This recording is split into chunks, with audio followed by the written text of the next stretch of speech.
যাকে আমরা হারিয়েছি উনি একজন সিনিয়র আইনজীবী ছিলেন, আমার ঘনিষ্ঠ বন্ধু ছিলেন বহুদিনকার, এবং ওনাকে হারানোর বারে একটা শূন্যতা সৃষ্টি হবে এবং যারা ওনাকে চিনত তারা একজন অত্যন্ত ভালো বন্ধু এবং অভিজ্ঞ বন্ধুকে আমরা হারিয়েছি।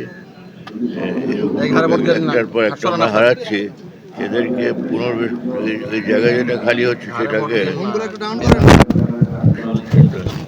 ডিউরিং লিবারেশন ওয়ারও যারা ওনার ভূমিকা এটা স্মরণীয় ছিল, এবং সেই সেই ধরনের লোক যারা অভিজ্ঞ এবং আইনজীবী হিসাবে এবং সমাজে যে দেশের প্রতি দরদ নিয়ে যারা ছিলেন তার মধ্যে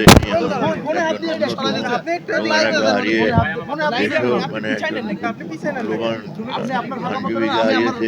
আমি নিজেও একটু ঘনিষ্ঠ বন্ধুকে হারিয়েছি। অর্থাৎ ওনার রুহের মাগফিরাতের জন্য আমরা সবাই কামনা করি এবং দোয়া করি। তো সবসময় ধর্মনিরপেক্ষ ছিলেন, গণতান্ত্রিক অন্তর থেকে বিশ্বাস করতেন, সংবিধানকে সমুন্নত রাখার জন্য একজন যুদ্ধ হিসাবে তারা কেরিয়ার ছিল।